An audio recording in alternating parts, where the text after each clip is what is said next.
Saber Direito desta semana, o professor Rafael Spieri traz um curso sobre regime jurídico administrativo. Além de falar das regras do regime, a abordagem vai ser sobre as administrações direta e indireta, as autarquias e fundações públicas e as empresas estatais. Assista a aula 2.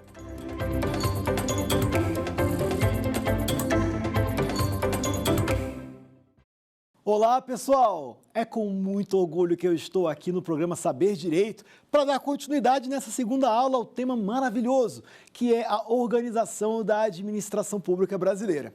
Na primeira aula, tive a oportunidade de trabalhar com vocês o regime jurídico administrativo. Nessa aula, eu vou trabalhar a administração direta e indireta. O que é o órgão, o que é a entidade, o que é a desconcentração, descentralização, hierarquia, especialidade, entre outros assuntos que são indispensáveis para você fazer uma boa prova de concurso público. Deixa comigo, vamos junto, se liga nas explicações. Bom, vamos começar do começo. Para você entender o que é administração direta e o que é administração indireta, torna-se indispensável você conhecer dois vocabulários básicos, entidade e órgão. O que é entidade? Você pode consultar a Lei 9784, artigo 1º, parágrafo 1º, ou melhor, parágrafo 2º especificamente, que vai trazer alguns conceitos. No inciso 1 e 2, ele traz conceitos de entidade e de órgão. Vamos por partes. Essa lei vai ditar que a entidade é uma unidade administrativa personalizada. Deixa eu te falar, pega agora a lei lá, pega a lei. Coloca do ladinho, artigo 1º, parágrafo 2º, bota, entidade é pessoa jurídica, simplesmente isso. Entidades são pessoas jurídicas. No direito administrativo, existem algumas pessoas jurídicas indispensáveis de serem conhecidas. São as chamadas entidades políticas federadas ou também as entidades estatais, são sinônimos. Entidades políticas federadas ou estatais. Rafael, mas quem são elas? Fácil. Você vai lá no artigo 1º da Constituição e no artigo 18, e você encontra a seguinte redação: a união dos estados, né? A união, os estados, os municípios e o Distrito Federal. Então, repetindo, o Estado brasileiro, artigo 1º, a República Federativa do Brasil é a união indissolúvel dos estados, dos municípios, Distrito Federal, ok. E lá no artigo 18, União, Estados, Municípios e DF. Tem um assunto excelente do direito constitucional que eu particularmente gosto muito, que é a chamada repartição de competências. E lá você tem assim, ó, compete à União, respectivamente, artigo 21 e 22, matéria administrativa, competência exclusiva da União, artigo 21. Artigo 22, compete à União legislar, no caso aqui competências de cunho privativo, podem inclusive ser delegadas, né? E isso é previsto no parágrafo único do artigo 22. E esse é um assunto do direito constitucional. O que eu quero destacar aqui é o seguinte: é correto afirmar que a União é uma entidade? Sim. E ela tem competências? Sim, lá na Constituição Federal. Agora veja, também tem os estados, também tem os municípios, também tem o Distrito Federal. Também são entidades? Sim, são entidades políticas, entidades federadas, entidades estatais. É correto afirmar que as competências dos estados estão na Constituição, são competências residuais. Agora, dos municípios, previsto na Constituição, artigo 30. Distrito Federal, um pouco município, um pouco estados. Compete ao Distrito Federal parcela das competências dos estados, que são residuais, e as competências municipais. E tem também as chamadas competências comuns da União, dos estados, municípios e DF. E tem também as chamadas competências concorrentes. Nossa, Rafael, quanta coisa bacana, né? Não estou aguentando mais, eu vou embora. Pode parar, fica aqui comigo. Aqui você aprofunda em direito constitucional. O que eu preciso destacar no direito administrativo? Entidades políticas são pessoas jurídicas. União, estados, municípios e DF. E, de acordo com a Lei 9784, sendo pessoas jurídicas, são dotadas de personalidade. Agora, cuidado. Vamos lá no Código Civil, artigo 41, o que ele nos dita? São pessoas jurídicas de direito público interno. União, estados, municípios e DF. Rafael, mas o que quer dizer que elas têm personalidade de direito público interno? Muito simples. Pessoas jurídicas de direito público são aquelas que gozam de prerrogativas e obrigações especiais do direito público, constituídas para atendimento do interesse público. Deixa eu sistematizar que está muito confuso. Quando eu tenho personalidade de direito público, traduz. Nós temos uma pessoa jurídica que adquire direitos e contrai obrigações sujeitas a regras especiais do direito público, que são aquelas regras que criam obrigações especiais e também prerrogativas, tudo para atendimento dos interesses públicos. Rafael, me dá um exemplo, só se for agora. Se você pegar lá o artigo 98 do Código Civil, ele coloca assim, olha, bens públicos são os que pertencem a pessoas jurídicas de direito público. Olha só, bens públicos são aqueles que pertencem a pessoas jurídicas de direito público. Nos artigos subsequentes, o Código Civil diz assim, ó, esses bens não podem ser penhorados, esses bens não podem ser alienados. Alienação, inalienabilidade relativa, porque dependendo aqui das regras previstas nas normas de licitação e contratos, desde que obedecidas as regras, tudo bem, caberia alienação. Mas mais importante que, prima facie, uma primeira análise, de uma forma bem objetiva, a regra é não poder alienar. Por quê? Porque é bem público. Rafael, mas isso é prerrogativa onde? Então, isso em si, a inalienabilidade não é uma prerrogativa, é uma sujeição especial derivada da indisponibilidade do interesse público. Agora, prerrogativa, a impenhorabilidade, Se você for lá no artigo 100 da Constituição, a fazenda pública, isto é, as pessoas jurídicas de direito público, por dívidas que foram condenadas a pagar judicialmente, não tem execução convencional. A execução convencional permitiria a penhora, mas veja bem, a penhora de bens públicos comprometeria os interesses públicos. Então, não pode. O que a lei estabelece? O CPC, salvo engano, no artigo 833, vai falar assim, ó, os bens são impenhoráveis. Então, como é que a União, por exemplo, ou os estados, municípios e DF responderiam, por exemplo, em termos de dívidas que foram condenadas a pagar? Me acompanha. Por meio de precatório. Rafael, o que é isso? Uma execução especial. O presidente do tribunal ele vai encaminhar uma requisição para poder receber liberação por meio de processo legislativo de recursos para pagar as dívidas a que a União foi condenada a pagar. Simples assim. Por quê? Precatório se conecta com a impenhorabilidade de bens. Deu para entender? E já grava.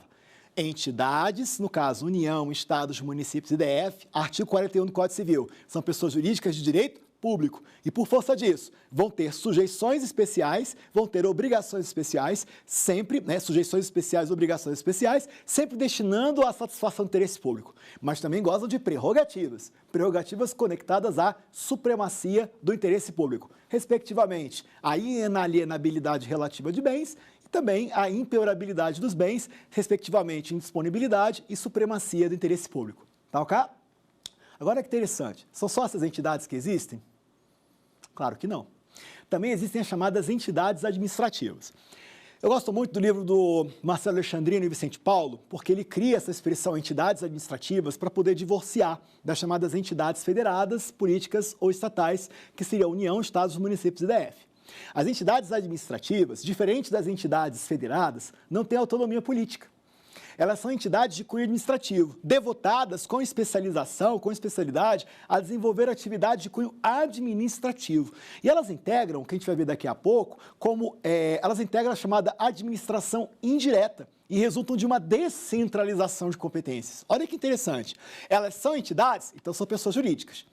E quem são elas? A administração indireta, autarquias, fundações públicas, empresas públicas e sociedades de economia mista. Muita atenção agora.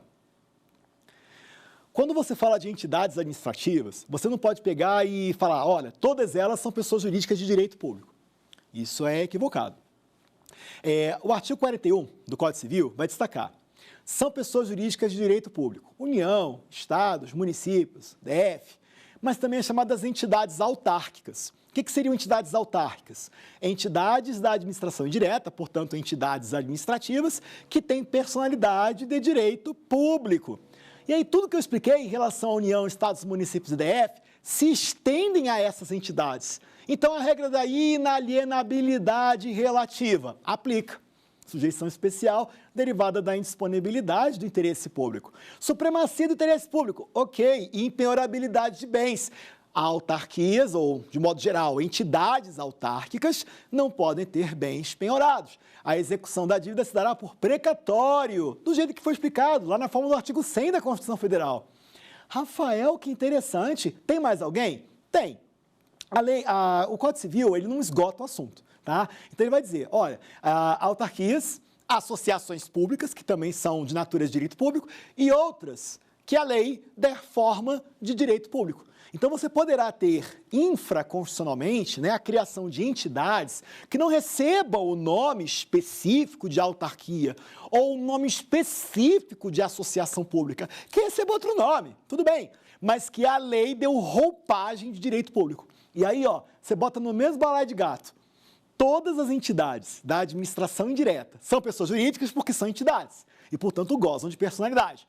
E quando você fala entidades autárquicas, gozam das prerrogativas e sujeições especiais que são aplicadas às entidades políticas, federadas, estatais. Deu para entender? Mas, como disse, é preciso ter atenção, porque na administração indireta nós temos também entidades que têm personalidade de direito privado. São elas basicamente as empresas públicas e sociedades de economia mista.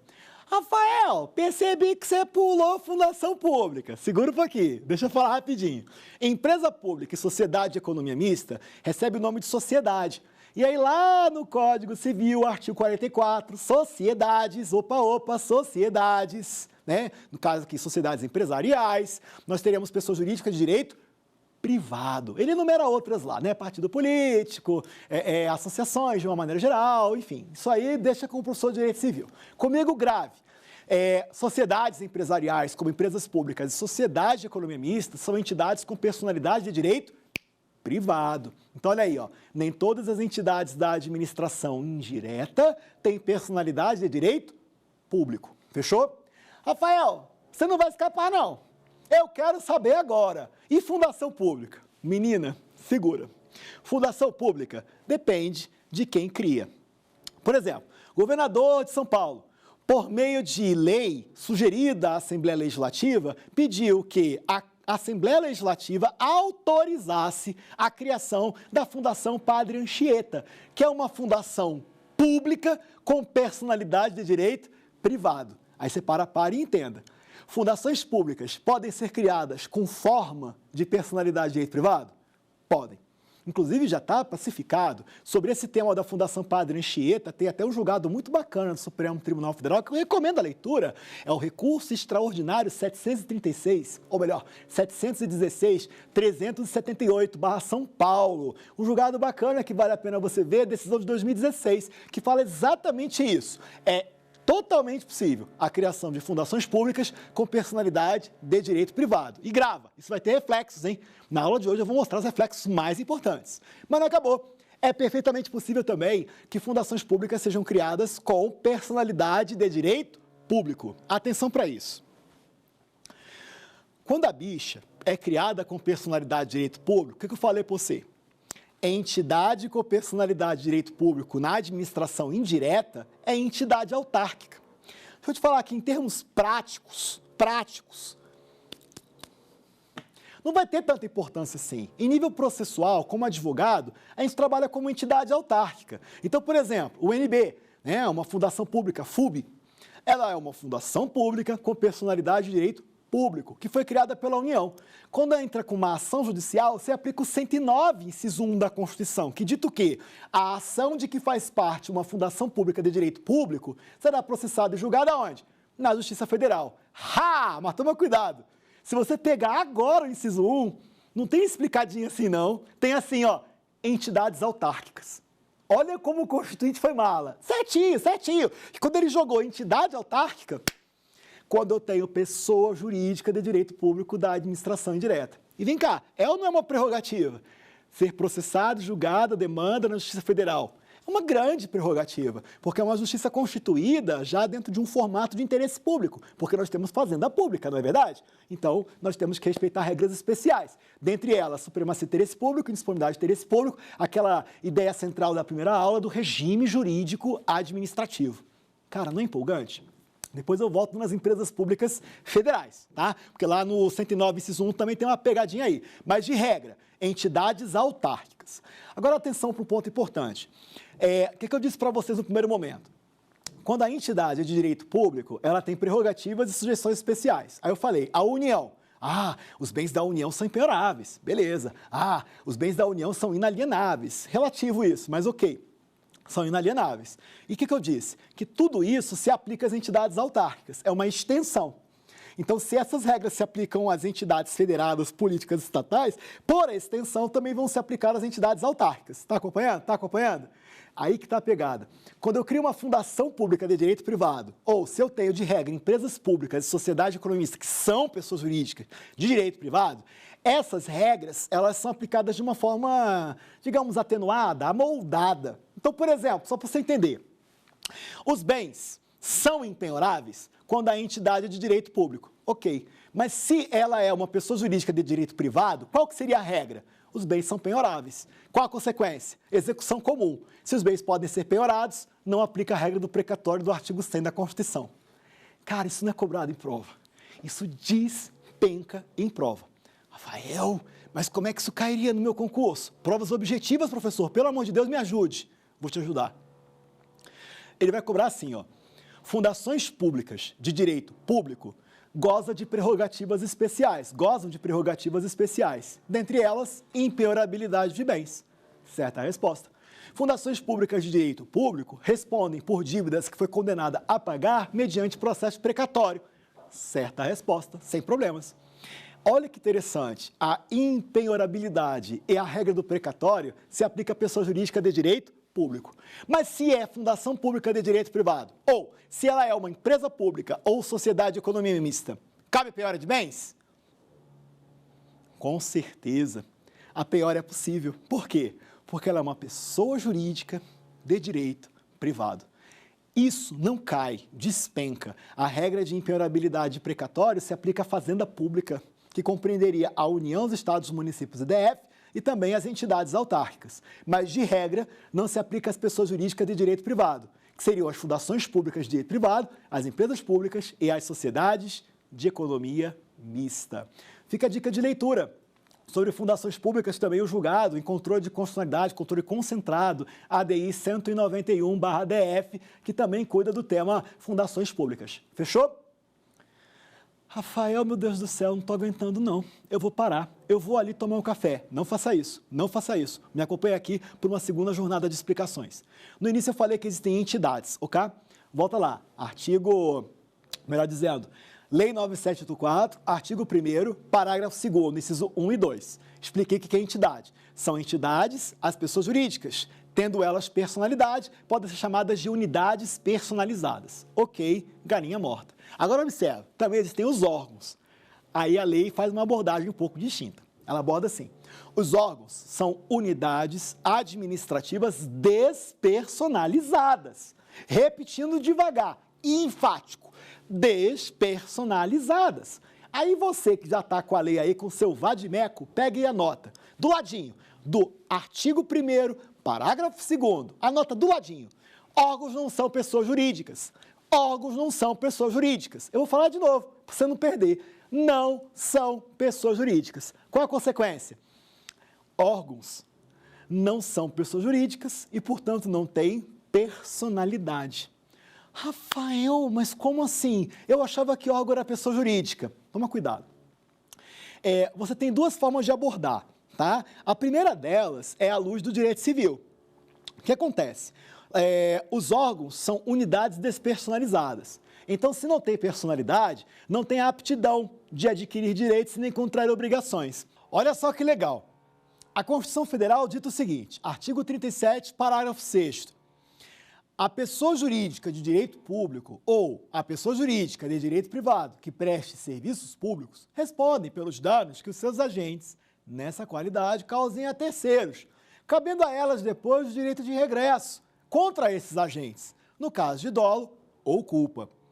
Olha que interessante, o Constituinte não falou os órgãos respondem, mas sim entidades. À luz do direito civil, a ideia da personalidade, porque personalidade grava. É a aptidão de adquirir direitos? Ok, mas também de contrair obrigações. Então, a União, por exemplo, pessoa jurídica de direito público, responde pelos danos que os seus servidores causam a terceiros. Suponha que seja um policial rodoviário federal. Opa, cuidado! Polícia Rodoviária Federal é um órgão da União. Então, não é a Polícia Rodoviária que responde, é a União. E isso caiu em prova, tá? 2008, concurso do Supremo Tribunal Federal, banca Sebrasp. A questão ficava errada só por isso, porque quem responde pelo dano não é a Polícia Rodoviária, já que um órgão, quem responde é a pessoa jurídica. E é disso que vem a segunda parte da explicação, que é mais importante ainda. Depois eu vou voltar até nessa ideia da personalidade para destacar um julgado aqui do Supremo. Mas antes, eu preciso explicar para vocês a segunda parte, que é importantíssima no direito administrativo. Qual é a pegada? Qual é a relação de organização que existe entre o órgão e a pessoa jurídica, a entidade? Porque você está percebendo que nós temos dois sujeitos. Nós temos a entidade e nós temos o órgão. A diferença ficou marcada. Mas o que é o órgão? E qual a correspondência, a relação que ele vai ter com a entidade? Com uma entidade. Existe uma relação e ela precisa ser pontuada. Sabemos que o órgão é uma unidade administrativa sem personalidade, que ela não é pessoa jurídica. Mas sabe por causa do quê? Em termos de organização, o órgão integra as entranhas da pessoa jurídica. Lembra da Polícia Rodoviária? A Polícia Rodoviária Federal é um órgão da União. A União é a pessoa jurídica. A Polícia Rodoviária Federal, enquanto órgão, integra a pessoa jurídica. Daí eu ter falado, integra as entranhas, a estrutura organizacional da União. Olha que interessante. O órgão integra a pessoa jurídica. E daí surgiram algumas teorias para tentar explicar essa relação quanto à chamada manifestação de vontade. Porque veja bem, o órgão manifesta vontade própria, o órgão nos seus atos manifesta vontade de terceiro. Como é que funciona? Como é que funciona essa relação? Porque é uma ideia de manifestação de vontade. O órgão expressa uma vontade que é dele? Será que ele representa? Como é que funciona? No Brasil, foi adotada a chamada teoria do órgão, teoria da imputação volitiva, ou teoria da apresentação, que a gente usa muito em processo civil. Como é que funciona? O jurista alemão Otto Friedrich von Guercke explicou que o órgão, ao desempenhar atos, ao praticar atos, ao tomar decisões, tudo isso é imputado à pessoa jurídica cujas entranhas, cuja estrutura integra. Rafael, como assim? Volta lá na Polícia Rodoviária Federal. Não, deixa eu dar outro exemplo. Chega de Polícia Rodoviária, vamos num outro sentido. Suponha que a vigilância sanitária, ligada a uma secretaria de saúde de um estado, identificou irregularidades sanitárias. Lembra disso na primeira aula? Pois bem.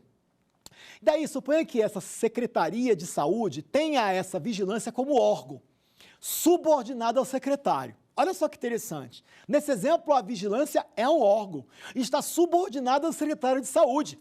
Então, é dizer que, enquanto órgão, teoria da imputação, a decisão quanto à interdição do estabelecimento não é uma manifestação de vontade do órgão, é uma manifestação de vontade imputada à pessoa jurídica que integra, que no meu exemplo seria o Estado, né? O Estado membro.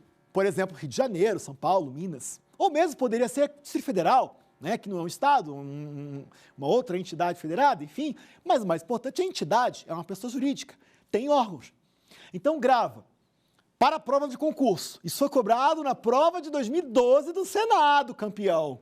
Campeã! Preste atenção.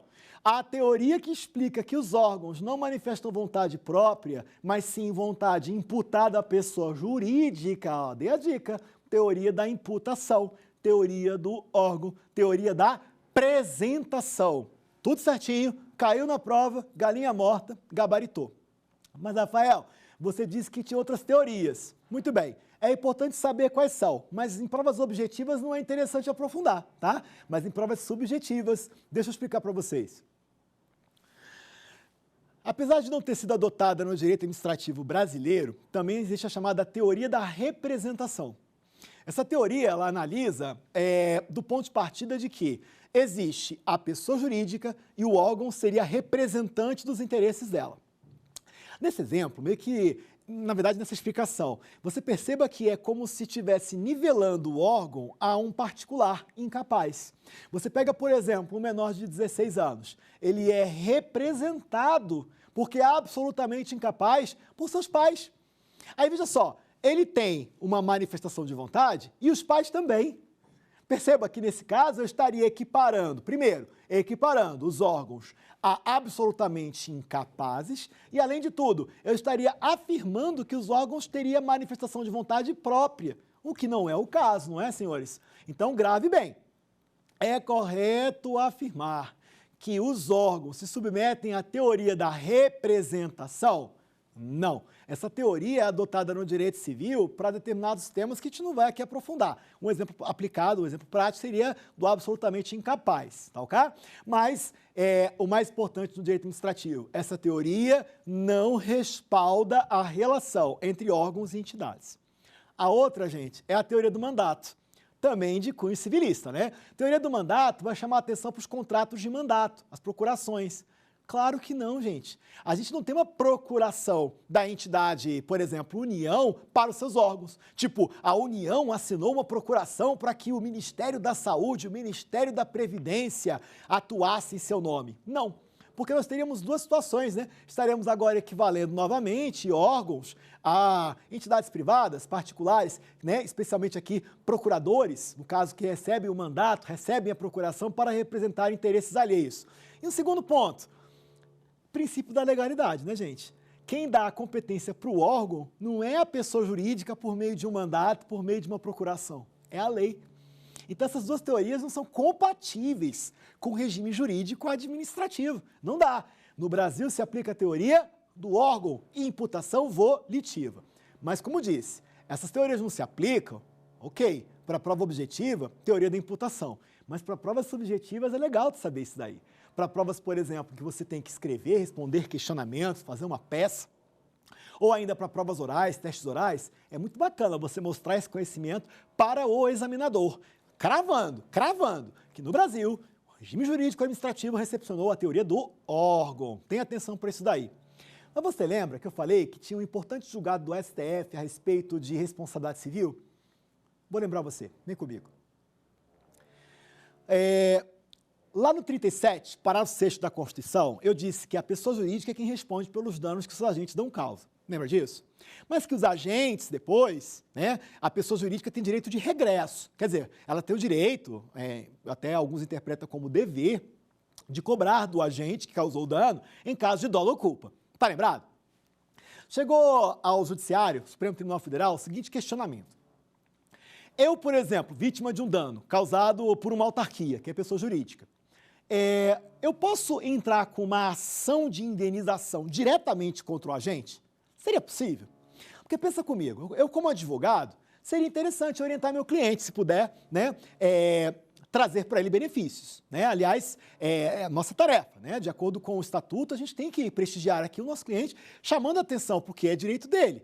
E se eu percebo que no jogo de xadrez é legal alguma coisa para ele, eu vou por essa linha.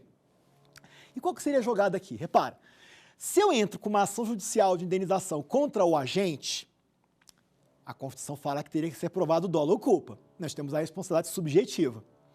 Se condenado, se for condenado, né, se for julgado procedente o pedido e houver condenação, eu saio do precatório. Então, eu entro com a ação judicial, se eu ganhar, não vai encaminhar precatório, né, para liberação de recurso através de processo legislativo. Não tem isso. Repetindo, não tem isso. Não tem essa consolidação no chefe do executivo para encaminhar o legislativo. Gente, olha que maravilha, porque o precatório é um processo que não é conhecido por ser rápido. Inclusive, tem uma fila enorme para pagar precatório, não é isso? Aí eu agilizo para o meu cliente, vai ser uma condenação favorável e aí facilita o pagamento, porque eu posso penhorar bens do agente. Olha que interessante. Bacana, né? Claro que na prática ficaria um pouquinho mais difícil de comprovar a responsabilidade dele, porque exigiria-se dolo ou culpa, Porém, se eu provar, e às vezes é até certo ponto fácil provar, a gente consegue esse benefício de fugir do precatório. Tá acompanhando? Pois é, mas o Supremo teve uma decisão importante, que nível de prova é super bacana. No recurso extraordinário 1027633, São Paulo, o Supremo cravou o entendimento que ele já tinha há muito tempo, sabia? É verdade. O Supremo alegou o seguinte: a Constituição Federal é clara. A ação de indenização deve ser demandada contra a pessoa jurídica e ela, uma vez condenada, cobra do agente, em caso de dolo ou culpa. Sacou? Então, para o Supremo, não é possível entrar com a ação judicial diretamente contra o agente, mas sim primeiro contra a pessoa jurídica. E se ela for condenada contra o agente, ela vai cobrar do agente. Então, é vedado, de acordo com o STF, o que a gente chama no direito de responsabilidade per saltum. Responsabilidade per saltum. Quer dizer, pulando nesse exemplo a pessoa jurídica e alcançando o agente diretamente. Rafael, então quer dizer que isso na prova vai ser cobrado assim? Depende. Na prova objetiva, galinha morta. Ele vai botar, de acordo com o STF, ou de acordo com a jurisprudência perfilhada por nossas cortes superiores. Galinha morta, acabou. É responsabilidade suportada pela pessoa jurídica, que depois terá direito de regresso contra o seu agente. Simples assim. Agora, se em prova subjetiva, prova escrita, prova oral, ele cobrar esse assunto, bicho, despeja seu conhecimento, fala do porquê.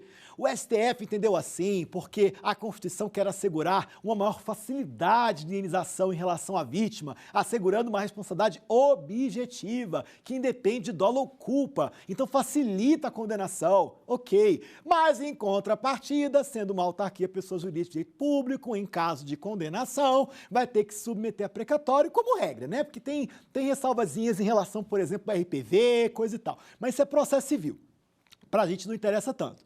Agora, é fato, vai ter que colocar tudo que você conhece, tá? Tudo que você conhece. Aí fala, o Supremo alegou que aqui é vedada a responsabilidade per saltum, que é para facilitar, o texto constitucional facilita a condenação da PJ, facilita a indenização, é isso que tem que falar, perfeito? Toma cuidado, questão quentíssima em prova subjetiva e oral, você despeja seu conhecimento, quanto mais, melhor, né? Você respalda ali os seus argumentos e isso é super bem visto pelo examinador. Fechado? Toma cuidado com isso daí.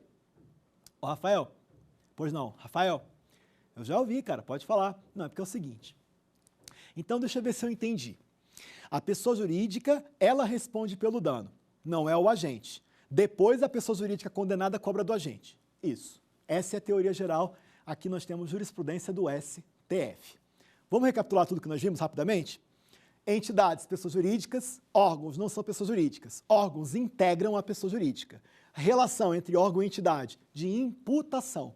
Perfeito? Por não ter personalidade, não responde por danos que são causados por seus agentes. Quem responde é a pessoa jurídica. Então, a autarquia responderia pelo dano. A Polícia Rodoviária causou prejuízo, sendo ela órgão, quem responderia seria a entidade federada, a União, e não o órgão. Fechado? Rafael, super entendi. Mas eu queria saber, o que é administração direta e indireta? Tem a ver com esse assunto? Tudo a ver. Eu preparei a caminha aqui agora para a gente repousar no regalo do conforto da matéria. Vamos lá? Olha que interessante. A administração pública direta nada mais é que o conjunto de órgãos que integra a estrutura da entidade federada. Lembra da PRF? Fala, Polícia Rodoviária, Polícia Federal, Receita Federal do Brasil. Nós temos ainda todos os ministérios.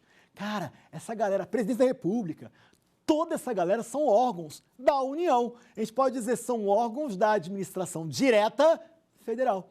Os estados, municípios e DF seguem a mesma linha. Secretarias, vigilância subordinadas a secretário, tudo, Polícia Civil, Polícia Militar, tudo órgão estadual. Tá? Órgãos, aqui insisto, corporações policiais de regra são órgãos estaduais, ressalvado a Polícia Federal, Polícia Rodoviária Federal, ou mesmo Polícia Penal Federal, tá? Que seriam órgãos da União. Mas mais importante destacar, a administração direta, ela se espelha em todos os níveis da federação. Federal, estadual, municipal e distrital. Agora, do outro lado, nós temos a chamada administração indireta. O que é a administração indireta, gente? O conjunto de autarquias, fundações públicas, empresas públicas e sociedades de economia mista, criadas pelas entidades federadas. E aí grava uma coisa. Quem tem autonomia política para, por meio de processo legislativo, criar autarquias, fundações, empresas públicas e sociedade de economia mista, seriam as entidades federadas. Então, a União tem autonomia política para, por meio de lei, criar ou autorizar autarquias, fundações, empresas públicas e economias mistas. Qual é a consequência disso? Entidades da administração direta não têm autonomia política. Então, elas não podem criar outras autarquias. Não podem criar fundações, nem empresas públicas, nem sociedade de economia mista. E vai além, nem subsidiárias. É verdade. Quando você fala, por exemplo, assim, empresa pública, Caixa Econômica Federal, ela, por meio de lei, pode criar uma subsidiária? Não. Pela Constituição Federal, as subsidiárias dependem de autorização por lei. Então, tem que passar pelo crivo do Legislativo. Foi o que nós estudamos na aula passada. Reserva legal. Rafael, que interessante. Repete para ver se eu entendi. Só se for agora.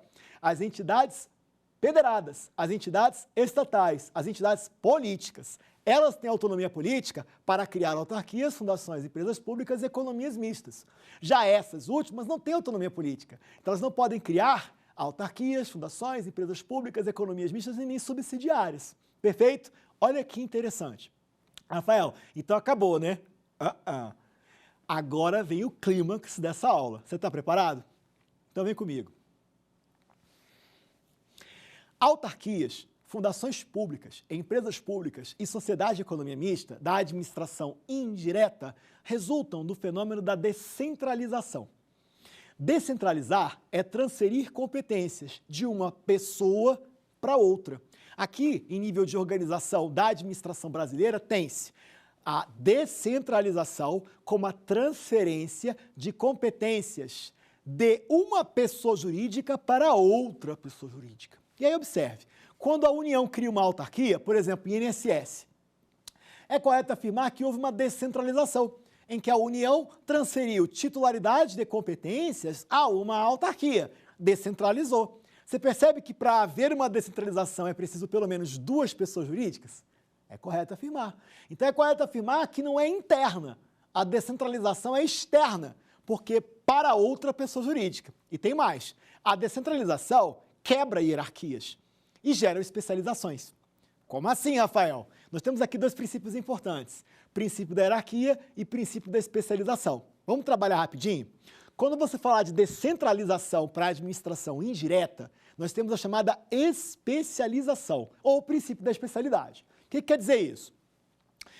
Uma autarquia, como o INSS, é criada especificamente para atuar dentro de uma área, dentro de um setor. Ela não atua em outras áreas, exceto, né, enfim, ela não atua em outras áreas a não ser na gestão do regime de previdência social, regime geral. Então, você não vai ter INSS, por exemplo, no afã de preservar a cultura fazendo restaurações ou promovendo tombamentos, porque não é da área dele, não é da área dele. O INSS, enquanto autarquia, tem especialidade numa área específica. Agora, o Instituto do Patrimônio Histórico Artístico Nacional já está em outra área.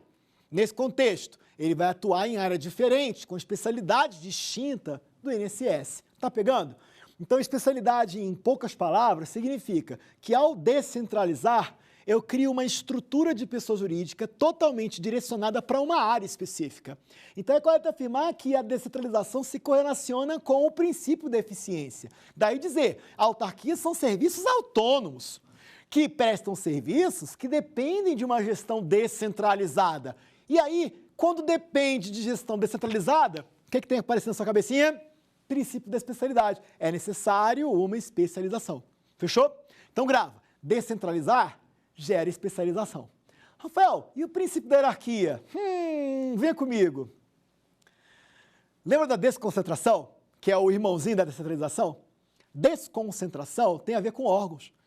E órgãos integram pessoas jurídicas. Então fica assim, a desconcentração é uma distribuição de competências feita dentro da pessoa jurídica, junto aos órgãos que integram suas entranhas.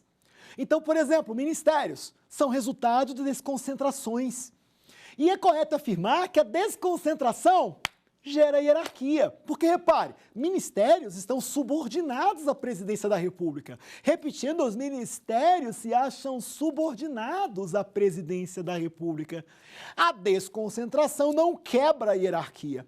A desconcentração se correlaciona com a hierarquia. E aí, olha só, frase de Eli Lopes. Enquanto a descentralização pressupõe 2 pessoas jurídicas, a desconcentração só precisa de uma, já que é interna. Então, a descentralização é externa e a desconcentração é interna. Descentralização gera especialização, desconcentração gera hierarquia. Princípios, especialização e hierarquia. Rafael, que empolgante, inclusive eu estou lendo aqui no meu vadimeco.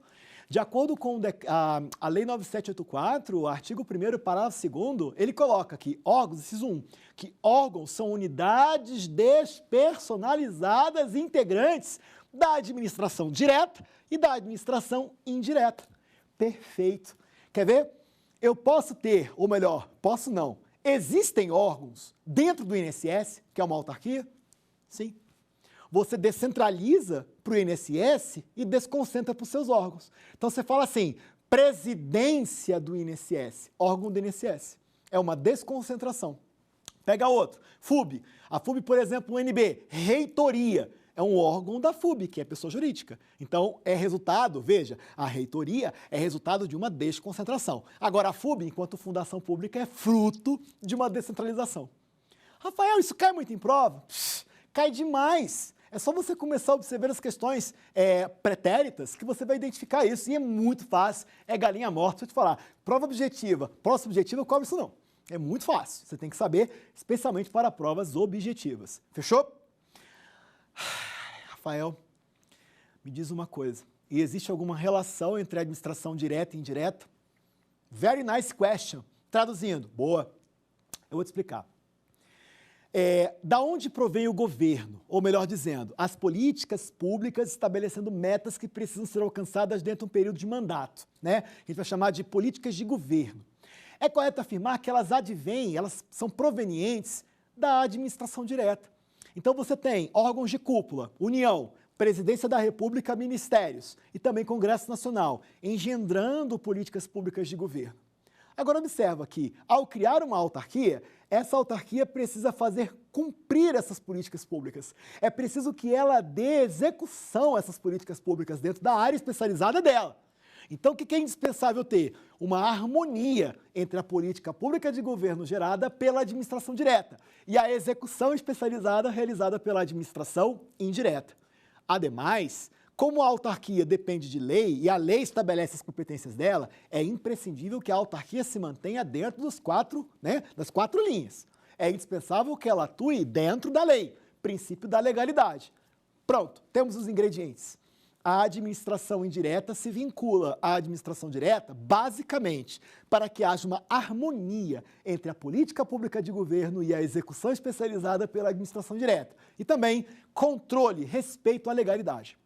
Rafael, mas me diz uma coisa, tem algum tipo de controle por parte da administração direta em relação à indireta? Muito importante sua pergunta, hein?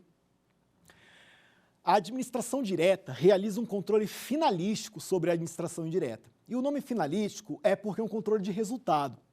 Quando eu crio uma autarquia, uma fundação, uma empresa pública, economia mista, eu quero especialidade. Então eu tenho que dar a ela uma autonomia para que dentro dos contornos das matérias que ela aborda, ela tenha liberdade para alcançar o objetivo que foi traçado pela política pública de governo. Então eu dou a ela a liberdade do meio, mas eu cobro dela o resultado. Controle finalístico, que é um controle de natureza administrativa e grava. Menino, menina, grava, sem hierarquia. É um controle finalístico, natureza administrativa e não hierarquizada. No âmbito federal, o responsável por isso são os ministérios, tá? Então é correto afirmar que os ministérios realizam controle finalístico. E a gente pode chamar de supervisão ministerial. Rafael, pelo amor de Deus, tem alguma lei que trate de tudo isso? Cara, pior que tem. Em âmbito federal, você tem a lei, que a gente vai chamar de Decreto-Lei, né? 200, de 1967, que no artigo 4º, inciso 1 e inciso 2, cria os conceitos de administração direta e indireta federal. E ainda, no artigo 5º, traz os conceitos de autarquias, fundações, empresas públicas, economias mistas. E lá na frente, no artigo 26, fala da supervisão ministerial, do controle finalístico, estabelecendo o que o Ministério pode fazer em relação a esse controle. Grava, é um controle de natureza administrativa finalística, isto é, sem hierarquia. E eles adoram, em questão de prova, dizer que a administração indireta está subordinada à direta. Errou, mas fica longe, tá certo. Prova objetiva, questão sobre isso, galinha morta. Isso não cai em prova subjetiva, não, muito raro. Tá? Prova oral, dificilmente, tá? Porque ser galinha morta é beabá, tá? Você tem que saber especificamente para provas objetivas. Tá acompanhando? Rafael, então, se cair na prova que está subordinado, está errado, né? Está errado. Agora, cuidado. Dentro da União não tem órgãos? Não são resultados de desconcentrações? Então, é perfeitamente cabível dizer que os órgãos desconcentrados se acham subordinados ao superior. E esse superior, portanto, exerce um controle administrativo e hierárquico. Aí não é um controle finalístico, é um controle administrativo e hierárquico. E alguns autores vão alegar que, por exemplo, Receita Federal do Brasil, Ministério da Fazenda, é um órgão subordinado ao ministro da Fazenda. Então, o Ministério realiza um controle de trato hierárquico, correto? Nesse caso, você vai chamar de controle ministerial e não de supervisão ministerial. Gente, horroroso isso daí, né? Vamos colocar que é um preciosismo terminológico. Isso é legal de prova subjetiva ou testes orais. Colocar aqui parte da doutrina, salvo engano, ali Lopes Meireles comenta sobre o tema, vai alegar que quando o Ministério realiza controle sobre órgãos que se acham subordinados a ele, não deve ser chamado supervisão ministerial, mas sim controle ministerial. Fechou? Grava isso então. Supervisão ministerial em relação à administração indireta. Controle ministerial dentro da própria União em relação aos órgãos subordinados. Está acompanhando? Não é bacana? Então, em resumo, especialidade para a administração indireta e hierarquia na administração direta. Claro que dentro da autarquia, fundação, empresa pública, economia mista, porque existem órgãos, também vai ter hierarquia, ok? Mas o que é mais comum de prova? A administração direta, desconcentração e hierarquia entre os órgãos. Descentralização, sem hierarquia, eu tenho, ao contrário, a chamada especialização. Gente, o que é mais legal é o seguinte, no direito a gente gosta de nomes, nomenclaturas. Quando eu falo assim, a administração direta tem o dever de controlar as entidades da administração indireta, isso é um princípio. É o princípio da tutela.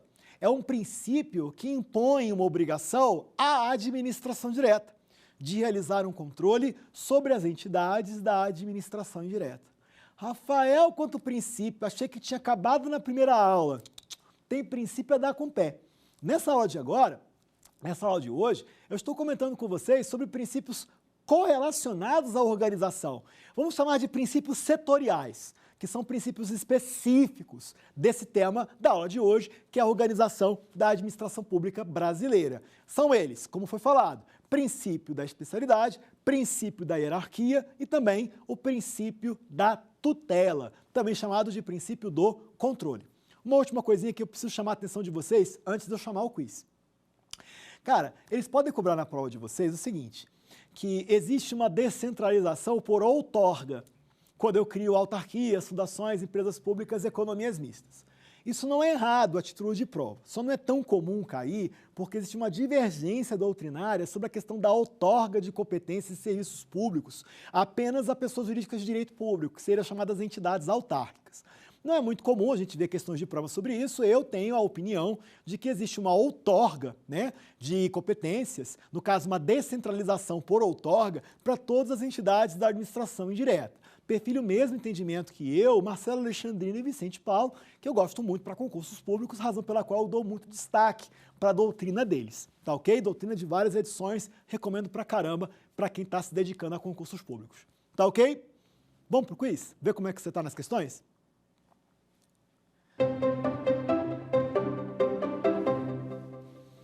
Primeira questão.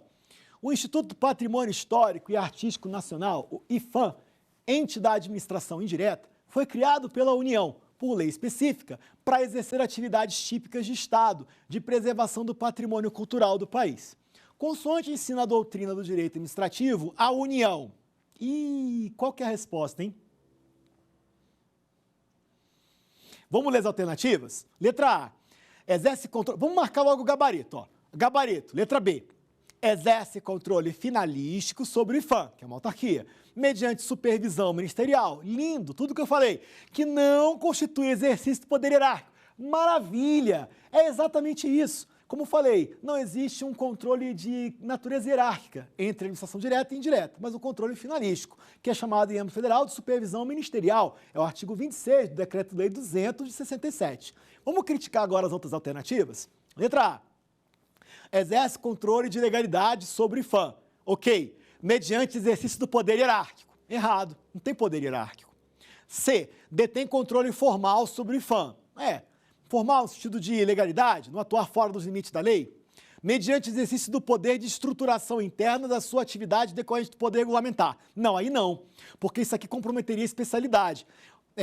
O que acontece? Lembra que eu disse que uma entidade da administração direta tem especialidade?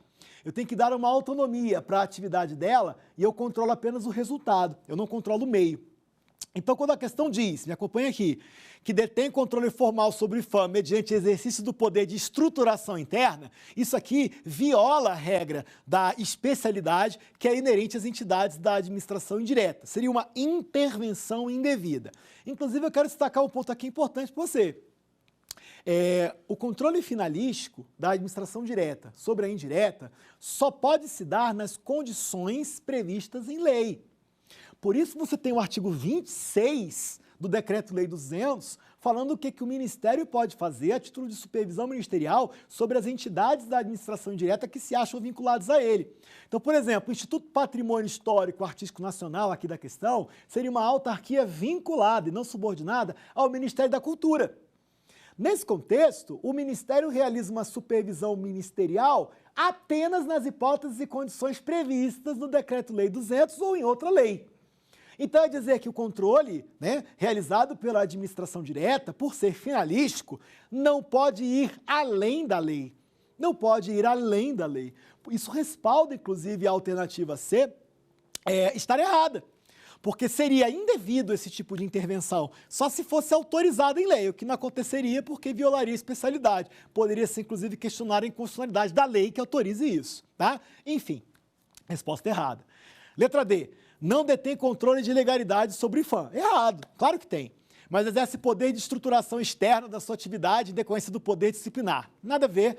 Poder regulamentar e poder disciplinar não respaldam em nada esse assunto, tá? O poder regulamentar, talvez, em relação à organização da administração pública brasileira, mas é até mais adequado chamar de poder normativo, não de regulamentar. Então, sofreria essa crítica, estou falando da alternativa C. E da alternativa D, não, não tem sentido. Não existe uma situação de poder disciplinar, que é uma prerrogativa de punir agentes públicos e terceiros que tenham um vínculo especial com a administração. Muito bacana essa questão, hein? Fica atento. Salvo engano, questão cobrada em prova da FGV. Vamos para a próxima? É correto afirmar que uma fundação pública federal da área de saúde, instituída com personalidade jurídica de direito privado, letra A, integra a administração direta? Errado. B, resulta de uma desconcentração? Errado. Não responde objetivamente pelos danos que seus agentes causam a terceiros? Errado. É criada com o registro público de seus atos constitutivos. Essa é a alternativa correta, a resposta letra D. Rapaz, que interessante, você falou quase tudo aí da questão, Você só não deu uma ênfase nessa parte aí da alternativa D, que você mencionou. Alternativa D. Eu vou falar mais à frente, mas deixa eu dar um briefingzinho. Na próxima aula eu vou aprofundar mais um pouco, mas aqui só para você ter uma ideia. Quando a fundação pública de direito privado, ela é autorizada por lei específica. E essa autorização não cria a fundação. Ela vai se submeter ao crivo do artigo 45 do Código Civil. Ela é criada com registro. A gente vai dizer assim, fundações públicas de direito privado não são criadas por lei específica, elas são autorizadas por lei específica, devendo a criação acontecer a partir do registro. Nas minhas aulas presenciais, eu gosto de falar assim, as fundações públicas de direito privado, elas são criadas com registro, mas esse registro será precedido de uma lei autorizativa. E até na próxima aula eu vou aprofundar nisso aí, que cai bastante em prova, Que tem uma diferençazinha entre as de direito público e as de direito privado, nós veremos depois. Tá ok? Vamos para a próxima questão?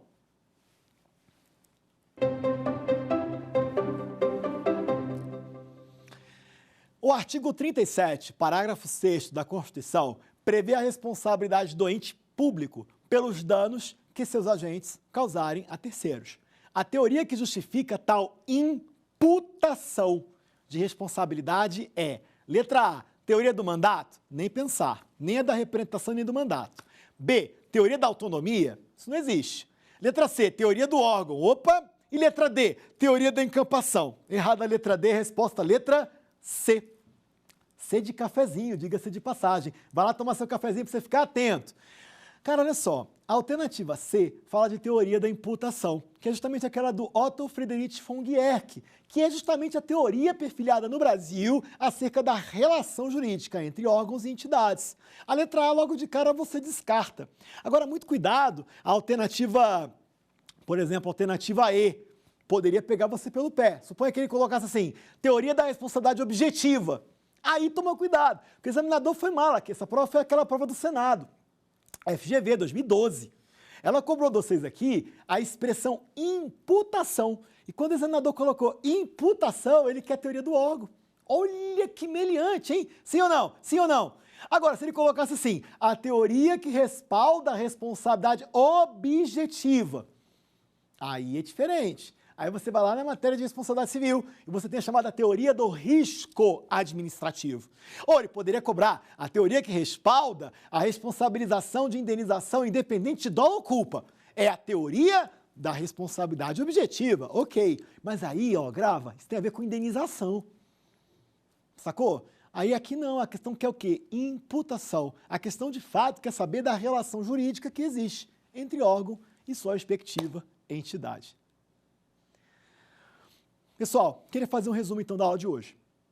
O que eu abordei com vocês? A organização geral da administração pública brasileira. Eu não aprofundei ainda nas autarquias, fundações, empresas públicas e economias mistas. O que eu fiz foi apenas dizer que elas integram a administração direta e são resultado de uma descentralização, que elas são pessoas jurídicas, que ela contrai direitos e obrigações, que elas respondem pelos danos que seus agentes dão causa, e isso está previsto na Constituição. E que por serem entidades dotadas de personalidade, atenção para isso, elas respondem.